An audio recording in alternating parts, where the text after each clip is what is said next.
And I'm so happy to finally present my friend and neighbor from Akron, Bernard Fishmon. He's a busy guy with a tricky schedule, and it's been a little bit tricky getting him to be able to come to us. So I'm very, very grateful that we finally have accomplished this. And the only reason I'm back doing it again is because they lost the film from the first time, and I'll make sure I get it this time. You had to go to the truth on that, didn't you? And that was well before our friend Dale was doing our video. Correct. That was a long... Before your time. And before my time, too. Right. Yeah, that really goes back. Yeah, so I'm grateful. And not only that, telling the story the second time. These stories are worth hearing a second and third and fifth and 10th time because they're important stories. So this is only your second time. So thank you for coming and telling us the story from across the pond, as it were. I hope I'll make it the third time. Make it a third time. And I'm going to make you stand again, and Bernie's going to lead us in the Pledge of Allegiance. Thank you. I'm too nervous to do that. I pledge allegiance to the flag of the United States of America and to the republic for which it stands, one nation, under God, indivisible, with liberty and justice for all. Well, before I start, if you think I'm a little bit nervous, I am. Actually, I'm petrified, but please. Good. But what I wanted to do is what actually happened during the war with England and Germany. In early 1938, the Prime Minister of England went to Germany to sign an appeasement with Adolf Hitler. That was in early, middle 38. But evidently they knew better than that, because starting in the beginning of 1939, they started to distribute, air raid shelters and many other things. They started to form the ARP, the Air Raid Precaution People. These were people that were going to take care of helping people when the raids start. They also put up balloons. They had ACAC and the aircraft guns. They also did, and I can't remember, some women's service like the Red Cross. Supposedly were going to take care of people that were injured during the bombings, which we expected to get later. This all happened long before the war actually started with England and France. French with Germany, I should say, I'm sorry. We also had radar back then, but back then it was called the chain horse system, and it was only good over the channel. It was not any good over the land, but in a year or two later, the radar system was perfected, and it would pick up whatever it is they wanted to pick up. I got a few notes here because I can't remember all the things going on. When I was young, I didn't know these things, and I didn't know days and numbers. Now I'm old, I can't remember them, so I got to look it up. And that's true. Just like the sign up here on my badge, it says Cellaret or Dex. This is my regimental badge. It says Swift and Bold. Well, I'm not Swift anymore, but I sure have that Bold. But anyway, they had the system, and then later in the years they had the Home Guard after we were expecting to be invaded by Hitler. My dad joined the Home Guard, and back then we didn't have any equipment. He was practicing with a wooden rifle. So let's get that done. I'm going to also one of the members of Parliament in early 1938 went to Spain. That was when the Civil War in the early 30s in Spain. And he got systems and figured out how they handled bombings of civilians, which they came up with air raid shelters. In fact, during the bombing in the Civil War, I don't think one civilian was ever killed based on this system that they had. So we came up with the Anderson air raid shelter, which I'll show you pictures of and I'll get into a little later. The war started September the 3rd, 1939. I think it happened on the 1st of September of that year. Germany invaded Poland, and the British government declared war on Germany in September of 1939. In August and September, of 1939, the government decided that they were going to evacuate the children and school teachers out of London, out into the country. Well, my brother and I, we got evacuated. I was 12 at the time, my brother was 9. We all had to go report to the school where we went with little labels with our names, the little packages of our clothes, and they bused us to the train station to be escorted. Nobody knew where they were going. Well, I swear to God, even though I was 12, I can remember to this day that whole station was crowded. 650,000 children that they shipped out of London. And the headmaster, who was the head of our group, went up and he talked to the man in charge, and he said, you go on platform 6 and take them over there. So we ended up going to a place called Egham Staines, 2 little villages. They were separated by a little stream and a bridge, and we went to Staines. And I remember, I swear to God, I remember walking down the street hand in hand with my little brother, who was 9, and the head, whoever they were in charge of us, were knocking on doors asking the people how many children they would take in.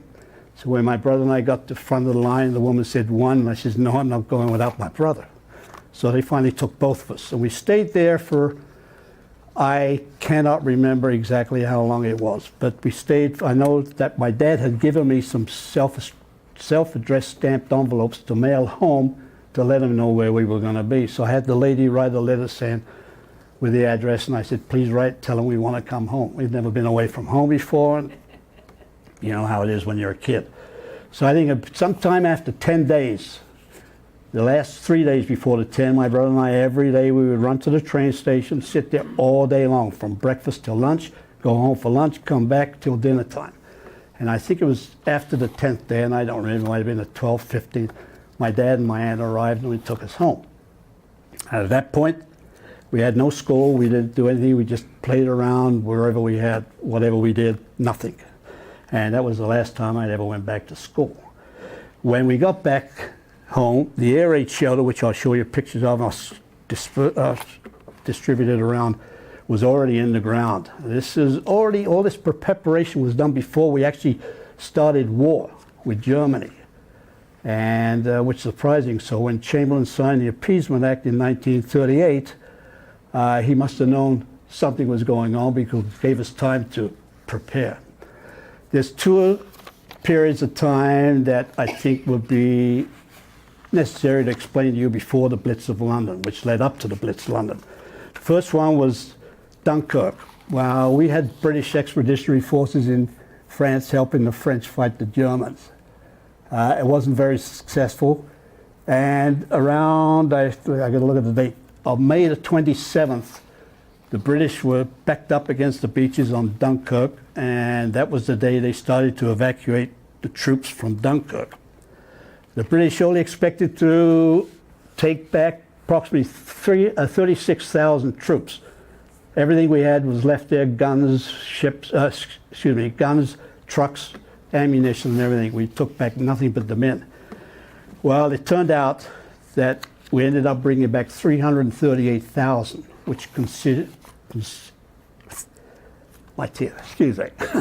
which were French, Dutch, Belgium, Polish, and English troops. Now, during this time, if you remember back time, there was a movie called Mrs. Miniver.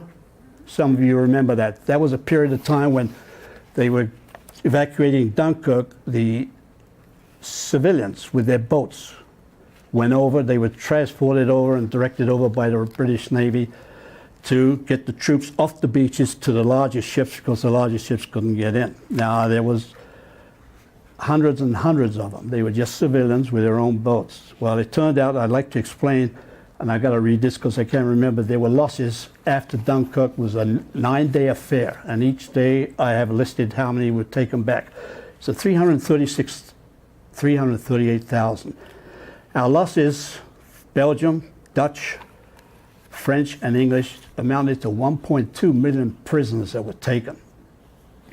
We also lost 177 aircrafts, 106 of them being fighters. We lost 60 pilots. This is the British side of the thing. And we lost everything else we just left. So we came back with the troops. The Allies, like I said, left behind. But one of the things that you have to remember back then, which will come up later again, is that the British Navy at that time was the largest navy in the world.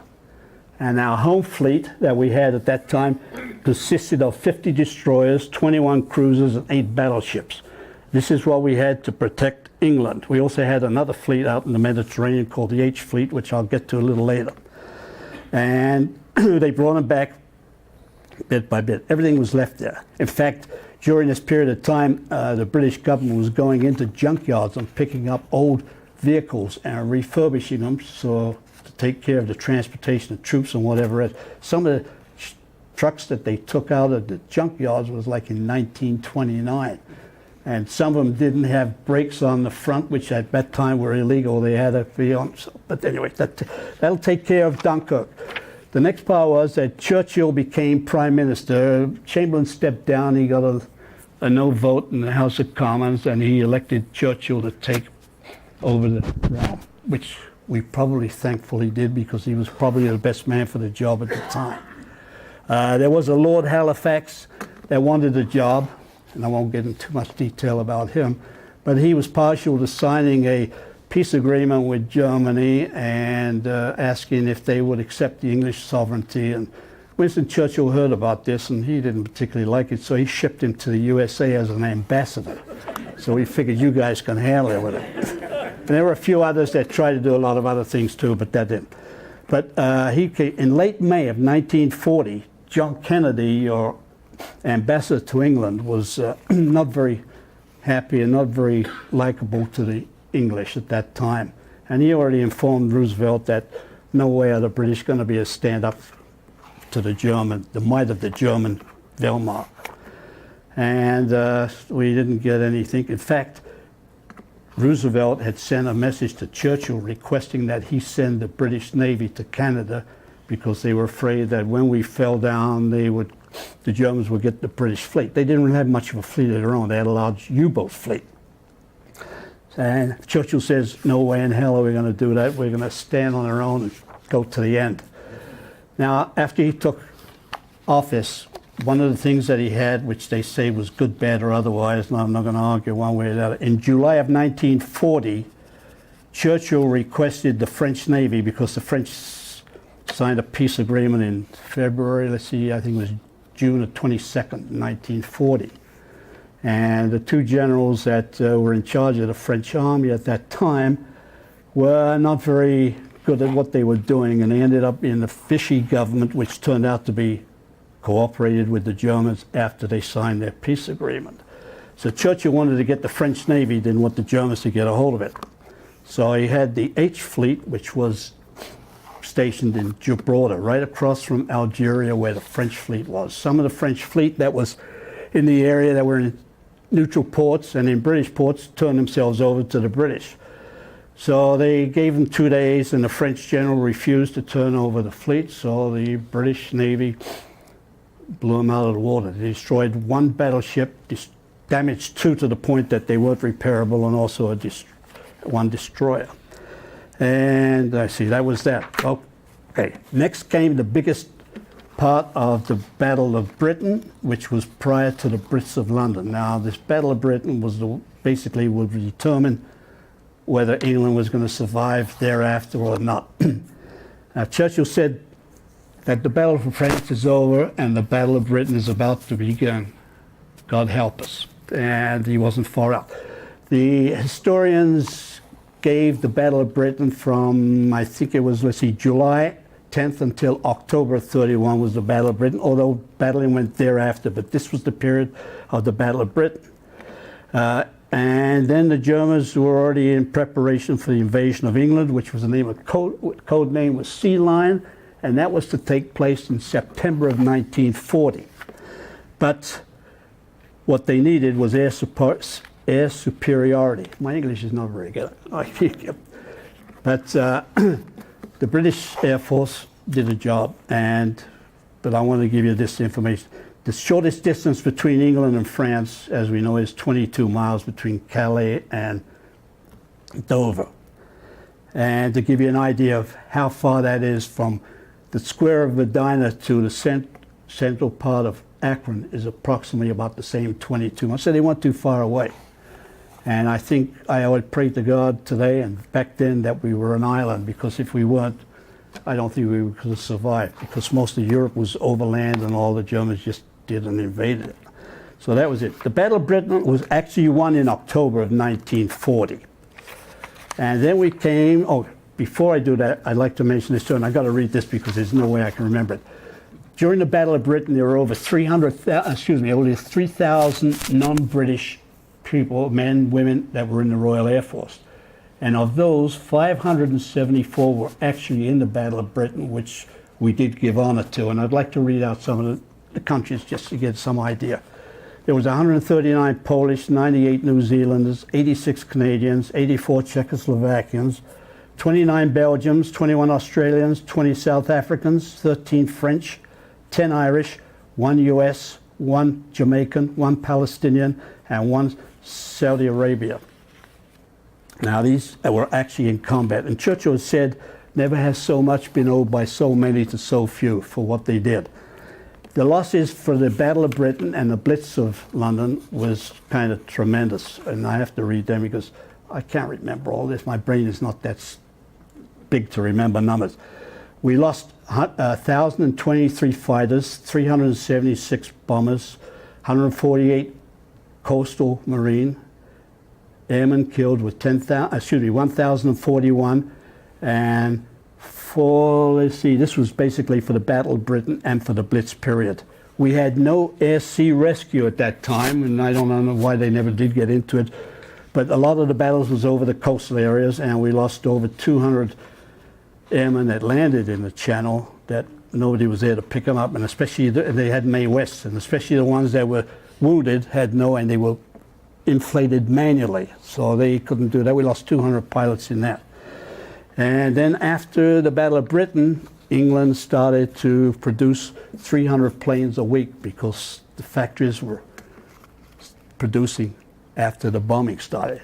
The bombing of mainland England started in May of 1940, which Germany was basically ports, industries, airfields, and radar installations and transport leaks, and this was for the purpose of the invasion of England. Now, Hitler at that time had given orders not to bomb London. Now, in some of the literature and stuff that came out that I had read in the past was, if you remember, King Edward, who abdicated England on account of wanting to marry Mrs. Simpson, he abdicated. And he happened to be, according to what I've read, he was kind of sympathetic to the Germans. And maybe because they threw him out of being king, he got a little mad, who knows. But the England, when they finally found this out, they shipped him to Lisbon as an ambassador, and he was doing about the same thing over there. Well, while they were bombing ports and seaports, they were bombing an area called Thames Haven. On the Thames, we did have some seaports. And a couple of these planes got off course and dropped their bombs on East London and North London. In fact, that's where I was born, in East London in 1927. Now, if you're trying to figure out how old I am, I'm 89 years old. Okay. So that, in turn, that was on August the 24th of 1940. August the 25th of 1940, the British turned around and with 84 planes went out to bomb Berlin. Well, only half of them made it. And they actually bombed a place called Kreisberg and Wedding, which was, I think, suburbs of Berlin, and it wasn't very successful. And at that time, Göring had made the statement that not one enemy aircraft will ever bomb the fatherland. Well, this kind of ticked Hitler off, and that's what started the Blitz of London. And Hitler made a comment, I think it was on September, or the latter part of, I think it was September, beginning of September, that for every British bomb that dropped on the fatherland, we will drop 100 on them. And that's what started the Blitz. And the Blitz actually started September the 7th of 1940. This time I was running around. I wasn't going to school. We didn't have any school, just playing around. And during that period, we did have some daylight fighters going over, and there was some fighting going up there, and you could watch the trails of the smoke, and on occasion you could hear some gunfire when it was actually low. So the first one was on September the 17th. It consisted of 348 bombers and 670 fighters. And that lasted for 2 hours, from 4 to 6 in the evening. And then thereafter, 2 hours later, we had bombing all the way through till the following morning at 4:30, and that's what started the Blitz. So the City of London, I want to give you this, is actually 1 mile square. Greater London is what makes up 600 square miles, which is approximately like 25 miles by 25 miles. During the period while I was away being evacuated, this is, I take it around, you pass it, this is what our air raid shelters that our government information got from the Spanish. And this is what they look like, you can read it. Now the bombing of England went on until 1941, but nothing like the period of the Blitz, which was, like I said, from September the 7th until May of 41. Now people took shelters in buildings, took shelters in these things here. This shelter was supposed to, well, it was buried half in the ground. It was approximately 6.5 feet long by 4.5 feet wide and 6 feet tall, and it was circular on the top. It was covered. We had, my mother used pillowcases and whatever sandbags we could get or something like that down the side of the air raid shelter, and the rest was covered with the dirt that was made from the hole. It was buried half, 3-4 feet into the ground. In the front of it, I remember we had these orange crates. We had large orange crates, 4 of them stacked up on by each side of the entrance, and the entrance we had was, well, it was like an oilcloth, a thick, which we covered to keep the light out and so forth. Also, when the first raid came, people rushed to the underground, the subway. But the government and the police department kept them out because they didn't want them to use it, because they wanted to use the transportation for transporting government property, guns, whatever. But after a while, they decided to do that, so people would line up at 4 o'clock in the morning, because this air raid from the Blitz started, and it would go from dusk till dawn for 57 consecutive nights of bombing. And they lined up, they got tickets, and they allowed them to get in before it got dark. I think it was 4 o'clock in the evening. And there were 177,000 people that took shelter in the underground. Can you hear me all right? I also want to pass out, this is, maybe some of you have been to England and you know the underground, or you don't, but this is what the underground looks like. It actually consists of 350 miles underground. And if you look at the little white circles, this represents the stations. There were 80 stations that were used for people. They also used, besides using the underground and all the other buildings, they also used railway arches. The rail arches that went across roads, people would take cover under that. They would do that during the day, during the night, and in the daytime they'd go back to whatever business or wherever they went. My dad used to go to work in the morning. In our shelter, like I said, there was 5 of us. My mother, father, my little brother, myself, and my aunt, my mother's sister, who was not married at the time, but she did marry an American, and that's how I happened to get to this wonderful country of yours. That's true. We had the, in fact, sometimes I feel like I could still smell the damp dirt from the bottom of the shelter, so we had cardboard down there. We had a makeshift bunk sitting up against a 4.5 foot wide area, 1 army cot and a chair. And we had, for a table, we had a wooden box. And we used to bring in, before it got dark every night, my mother would bring in milk, water, sandwiches, fruit, whatever it is we can get a hold of. And we'd be there day and night. And you could hear the planes coming over constantly, one wave over, another wave right after it. And fortunately, thank God, one didn't drop on our air raid shelter. But there were also, the Germans used, and I'll show you a picture of this too, what we call, incendiaries. These were, in fact, what about these incendiaries, what's really amazing, they were invented by an English company in northern part of London, and they sold them to the Germans in 1938.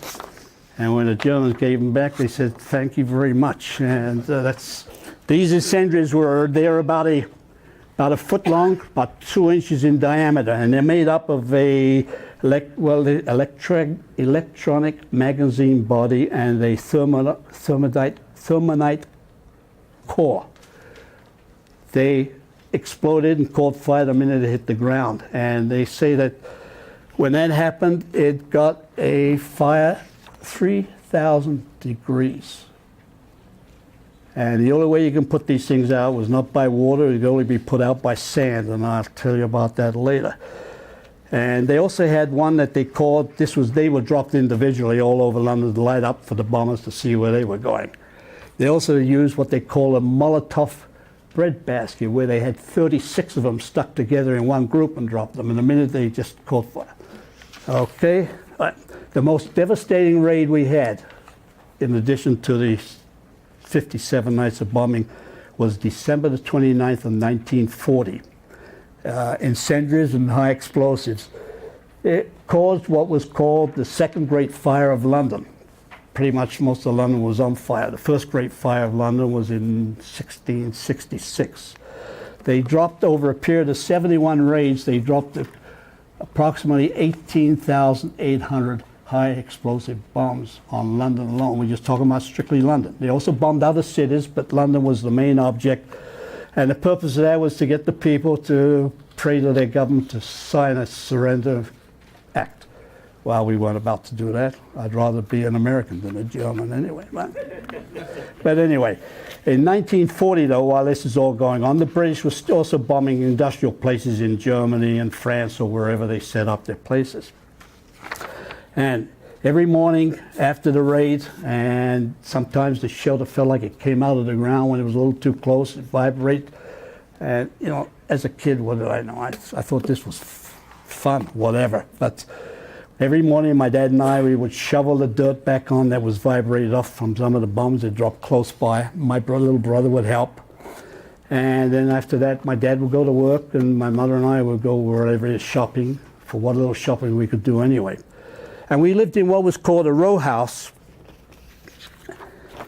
These are two separate houses. This one on the right, from here to the end, were the ones this is 46.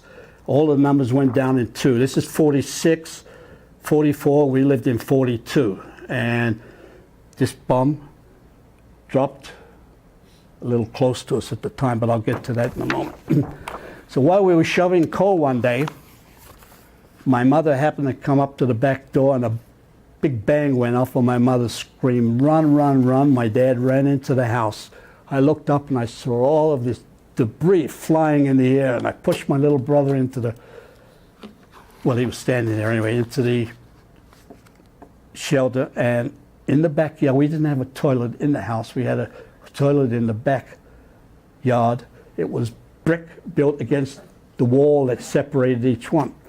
And I ran right into the corner, and I pushed myself up against it while this stuff was coming down. And I have to tell you, I was so scared. I remember I wet my pants. I was just shaking in my boots. And I remember that like it was yesterday, believe me. And when we got through, it was all over. We came out, and a large hunk of curbing from a sidewalk landed on this box that we were filling up with dirt, and it smashed the 2 handles, the shovels we were using to fill up these boxes. And one of the things Winston Churchill had said, he wanted to save St. Paul's Cathedral under all circumstances.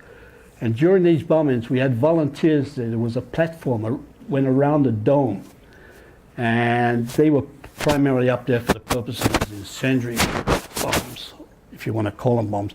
And they did drop some, and they kicked them off. And one actually did get through, and when it landed below, it just burned itself out. There was no damage. But I had these volunteers up walking around while this bombing, and they should have given the Victoria Cross, which is the same as the Congressional Monitor. I sure as hell wouldn't go up there. Let's see, I gotta go. Well, February 1941.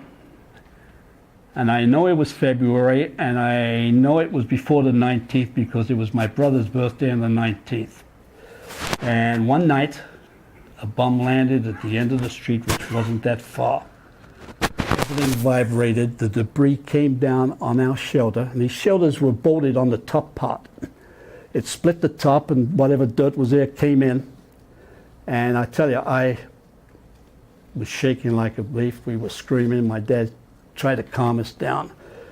And the front entrance was blocked, so we couldn't even get out. We could see through the crack in the top there where it was split. It was still nighttime, so we decided not to do anything until daytime. We couldn't do anything anyway. Well, when daylight came, we heard somebody yelling outside, "Is anybody in there?" And my dad said, "Yeah," and they sort of dug us out. Well, when we came out, I remember I came out of the shelter and I'm looking at the house. Now, these houses are row houses. They're all joined together, what you call a row house. Excuse me.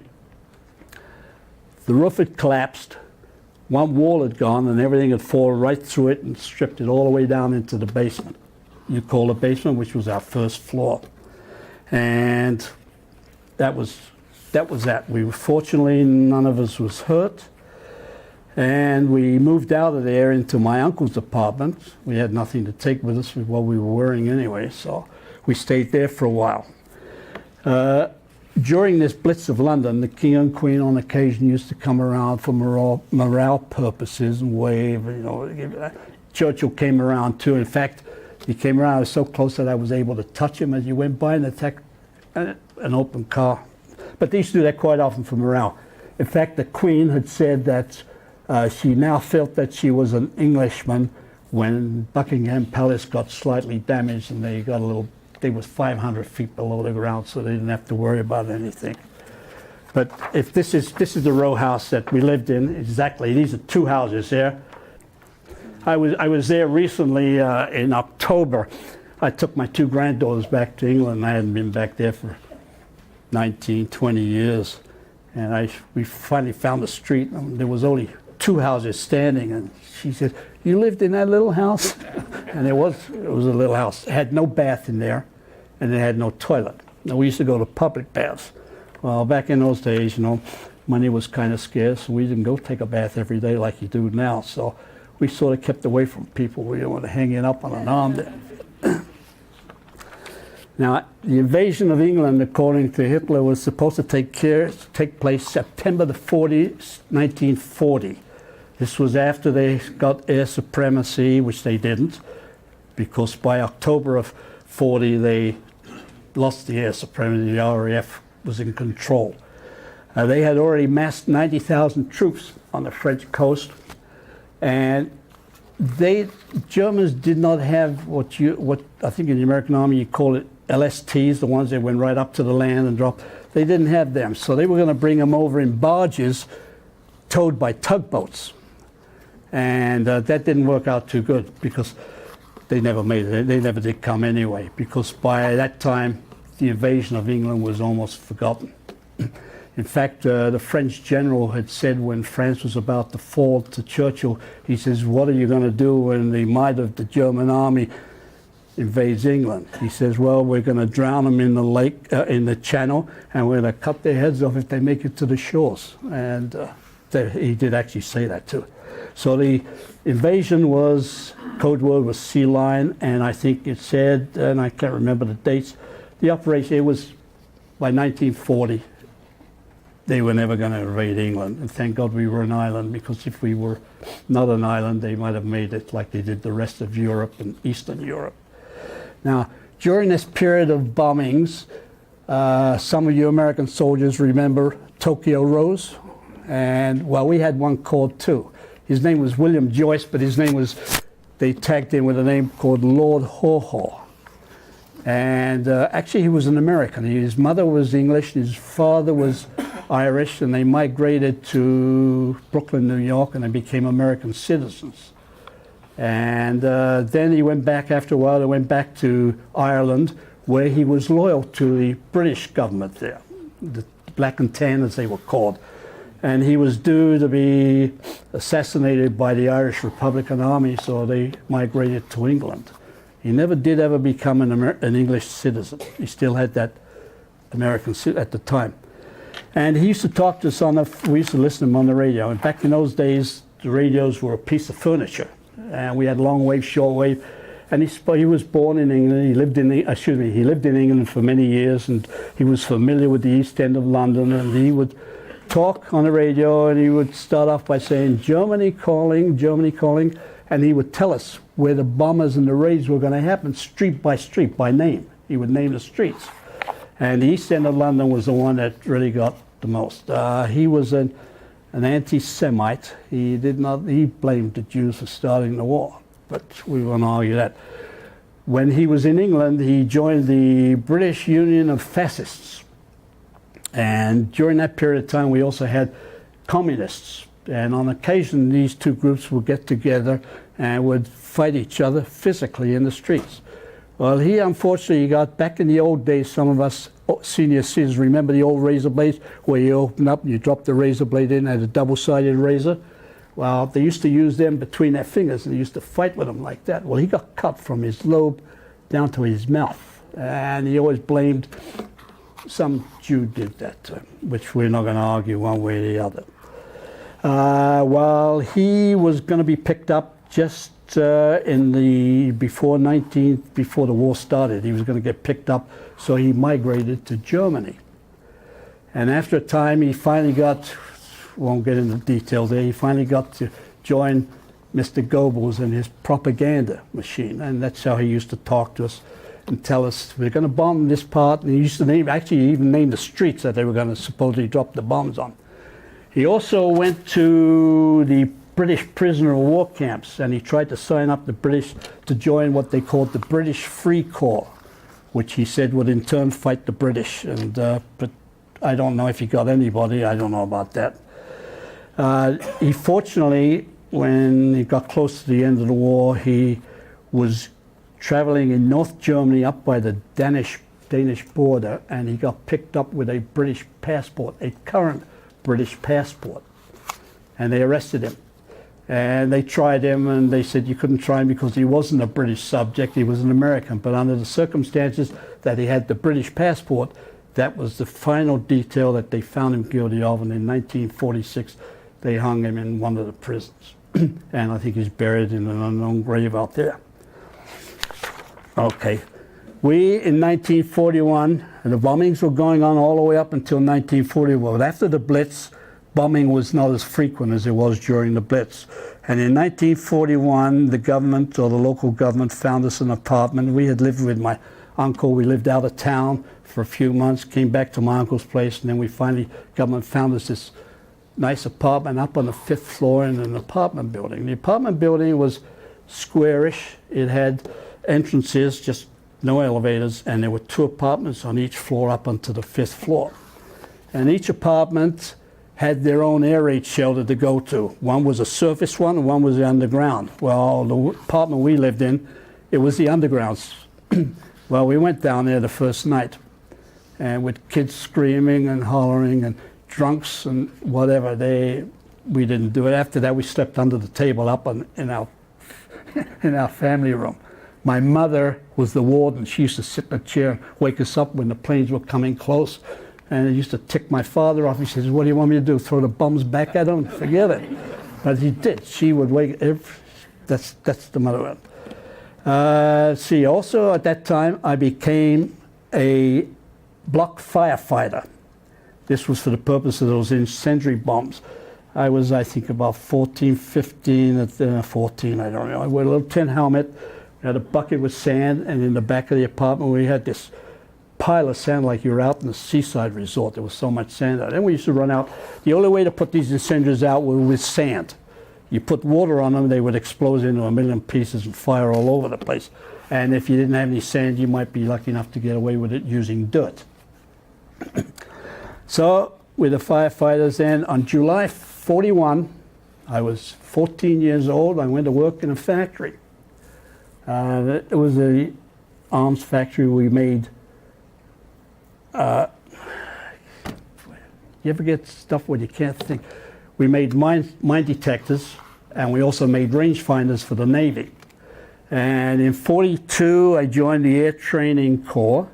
This was in preparation that if I ever did get into the service, I would get into the Air Force. So they taught us about aircraft recognition. Now the bombings were still going on, but nowhere like the Blitz. I mean, they here maybe in 2 weeks, nothing. And I learned aircraft recognition. I learned about star groupings and the Morse code. And then at 16, when I was working in the factory, the manager had me in the office and wanted me to be a roof spotter. A roof spotter. He says, yeah, he says, you go up on the roof of the apartment next door, say 6 floors, and sound the alarm when the planes or whatever it is gets close. Well, it sounded like a simple job. I was up there 8 hours work and nothing to do, sound the alarm.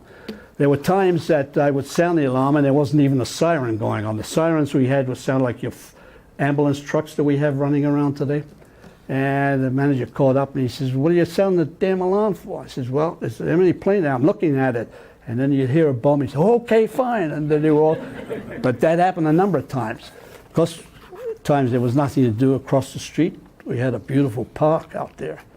And I used to use my binoculars and look through there. And what I saw, I won't repeat. But anyway, it was that. So I did that until I was 16, when I was 16.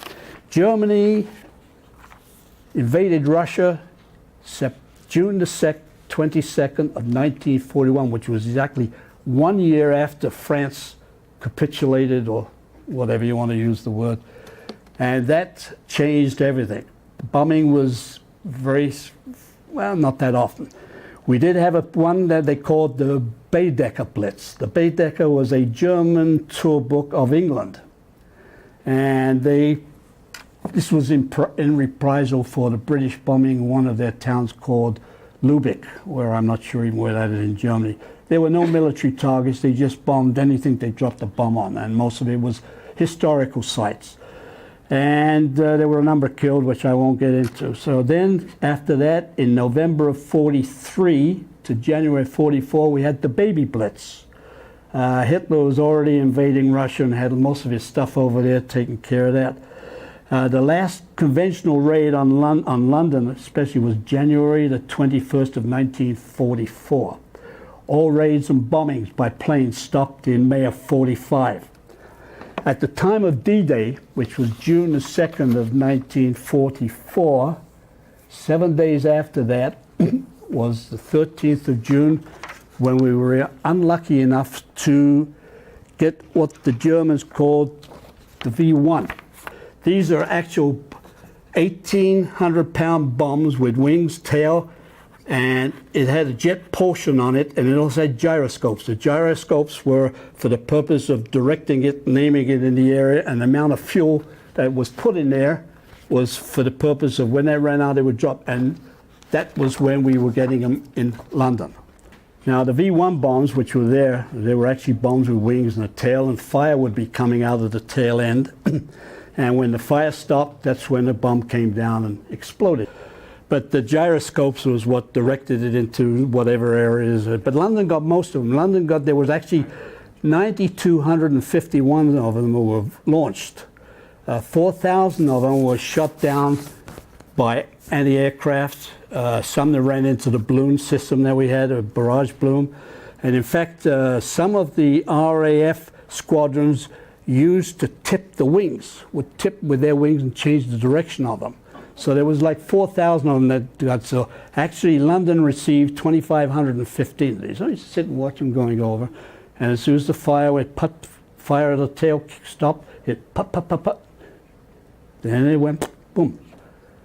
Fortunately, none of them were too close to where I was at the time. And the first week we had 500 of them was shot over. I say 2,500 came to England, London especially. And I won't tell you how many killed there. Then came the next episode, which was the worst. Now this one was the V2s, which were the rockets. These we had absolutely no defense against. They were fired mostly from The Hague in the Netherlands. Distance, I don't know, 5 minutes from there to London. So that'll give you some idea. Twice the sound of speed. One time my mother was shopping and one of these landed, and from the concussion, she got blown across the street from the explosion. It wasn't that close to her. Of these, we had 1,115 were fired on London alone. And like I said, there was no way to stop them. The last one arrived March the 27th of 1945. That was just before they stopped coming when the British or the Allies captured the sites over there. The Hague was the most one. And one time, like I said, my mother was blown. Out of the bombings when the buzz bombs and the V2s, I think they had a count of something like 61,000 people were killed in the bombings, and over 2 million were injured, and approximately 2 million homes over the whole country of England, Scotland, Ireland, and Wales were damaged. And then that ends that, and then I enlisted in the Army in January of 1945. And that's the next story when I come back. And that's it. But that gives you an idea of what it is. I hope that you got some idea of what it was like. And I remember during the time when we were in the shelters, it was terrible listening to these bombs dropping all the time. And I was a kid, thank God, so I didn't realize most of what was going on anyway. But I joined the Army. If you have any questions, please make them simple because I can't answer hard questions. Anybody have a question? Yes, sir. You were saying that radio announcer was... Edward R. Murrow? And I was wondering why he was telling you what streets are going to be hit, because that would tell the anti-aircraft where to be ready. You know, actually, the anti-aircraft at the beginning, they were not very effective. They were told that when the air raid starts, fire every shell that you've got in your group there. The purpose of that was to keep the planes flying higher with the less possibility of being able to pick out sites. Is basically what. The balloons were the same thing. In fact, there's a picture of the balloon here, is what it looks like. They're 65-foot balloons, and they were used just to keep the planes higher to give them maybe less effective drop in their bombs. And that's about it. But he named, in fact, he even named our street one night. And I wasn't very happy. I don't know what the hell I was going to do. Tell me a little bit more about your nights in the bunker. It's the size of a coffin. You have 6 people in there. Five. Yeah. One cot. So it was a double bunk and one cot.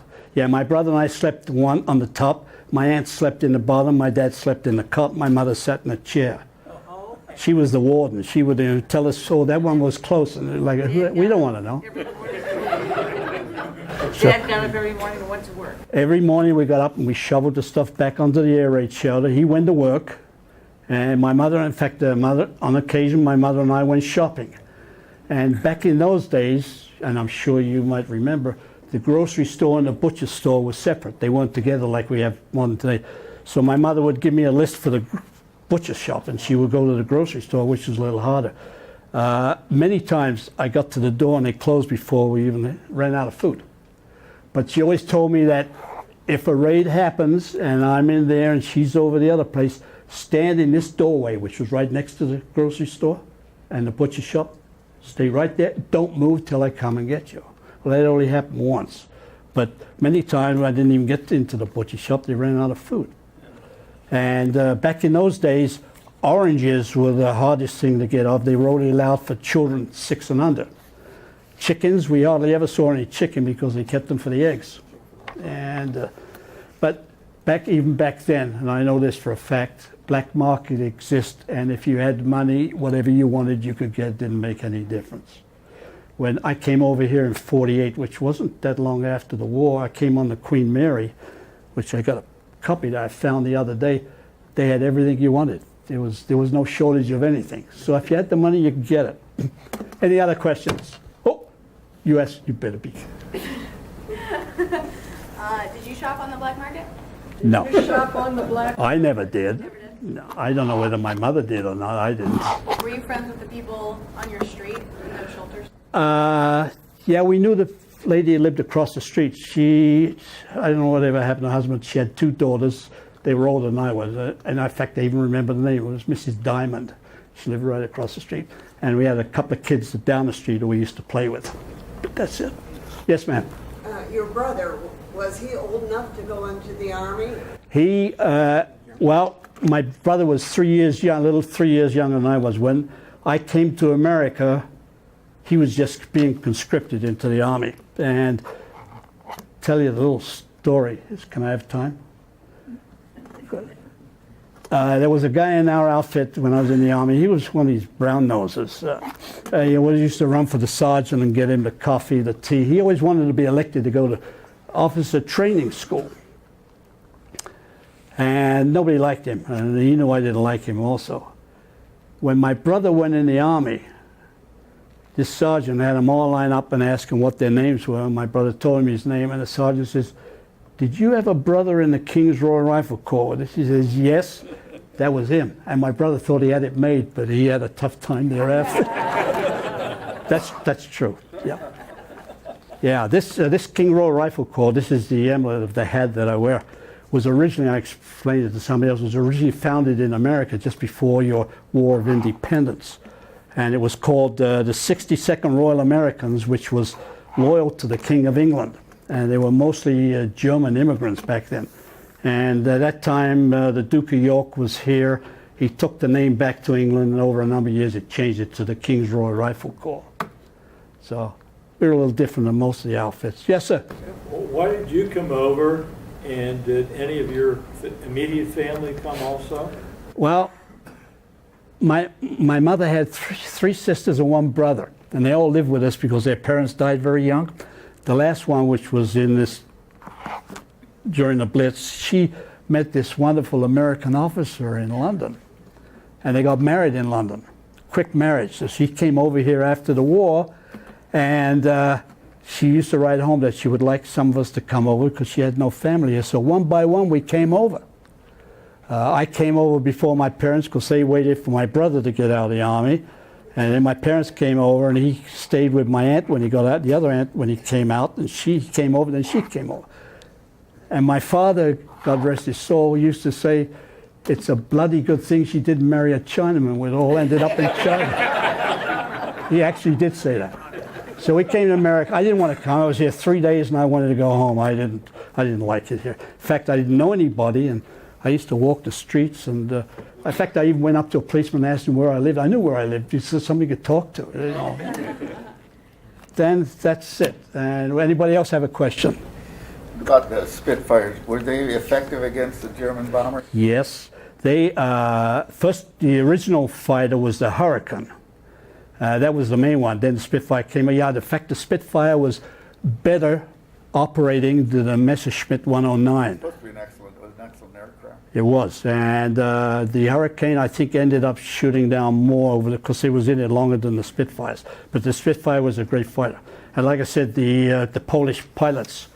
One of the most disgraceful things that I say about England was that after the war, when they had, I don't remember exactly when it was, when they had the victory parade, they would not allow the Polish to walk in the victory parade, and that was on account of Mr. Stalin telling them he didn't want them. So, but they do have a monument along the banks of London there for the fight. But that was one of I don't know why. Even Churchill and your General Patton were the ones that says after the war, now we have the men and equipment over here. Let's turn around and attack Russia. You remember him saying that? Well, Churchill felt the same way, but they both got talked out of it. So. How often would Churchill address the people? He was very inspirational. He used to come around after some of the bombings quite a bit in different neighborhoods. He never actually, I don't remember him talking to us other than in the Houses of Parliament when he gave a talk. But he was the right man for the job. His mother was an American, and he always called America his American cousins, you know. And thankful for Roosevelt for doing what he did and helping us out, because we were there after France fell. There was nobody else. We were there by ourselves, and thank God we were an island, because if we weren't, I probably wouldn't be standing here talking to you today. So that was a different set of circumstances. Anybody else? Yes, sir. In 44 and 45, Yes, sir. later in the war, I hate to say commonplace, but people got used to the bombings somewhat. Well, it was less during that period of time, other than the V1s and the Did they V2s. still use the shelters as much? Or did they just kind of... Not so much with the V1s. We used to watch them going over. And if it was over there and the fire went out of the tail, we didn't have to worry about it because it was going to drop. If and when it looked like it was closer to you, then you would probably take a shell. But they had 177,000 in the underground alone. And originally the police blocked them from using them on the first raid because they wanted to use that for transportation of vital equipment, people to and from work.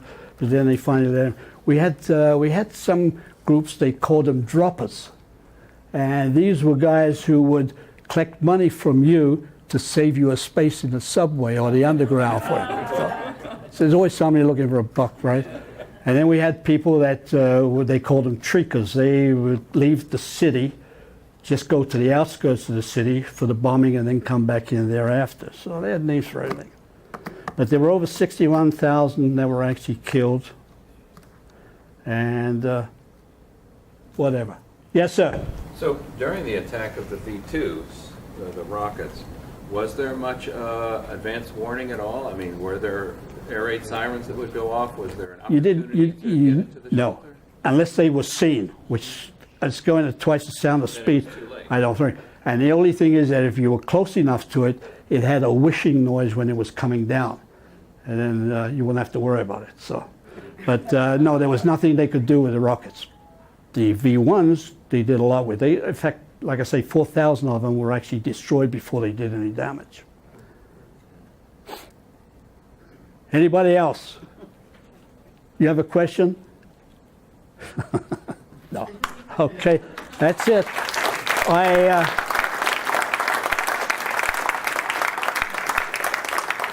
I'd like to say thank you for coming, and I hope you got something out of it. And we'll take it from there. The next talk will be about my wonderful time in the Army, which spent 6 months in jail, but I won't get into that. So that's it. Thank you. Where'd you get that? Where'd I get The flag. Oh, I'll tell you later. Okay. What a story. You Yeah. you took us right along with you. You took us to, Yeah, well, we were there. yeah. Thank you, thank you, thank you. You're welcome. And I'm so glad Now I can get a copy, right? you can get a copy, right? Yes, Dale is back there working for The you. only reason I came back to do this because they lost the original was 6 years ago. You said that already. I know I did, and I want to repeat it. But anyway, Thank you, yeah. thank you.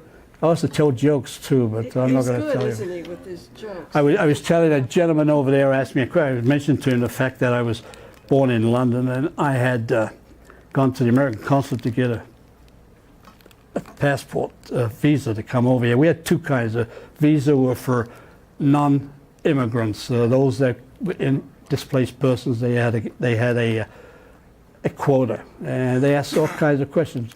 And one of the questions was they asked back in 1948 at the American consulate in London, and I didn't even know what the hell he was talking about. He wanted to know if I was a homosexual.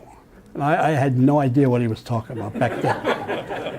That was it. When I came over here and I went to get my final citizenship papers, the guy opened up the book and I told him, opened the book, read my name. He says, "Is this you?" I says, "Yes." He says, "Where did you learn to go to speak English?" I swear to God. I didn't know how to answer that. I know what I like to have said, but but that's it. Thank you for coming. I appreciate you listening to me, and I hope you got something out of it. Very good, very good. Thank you.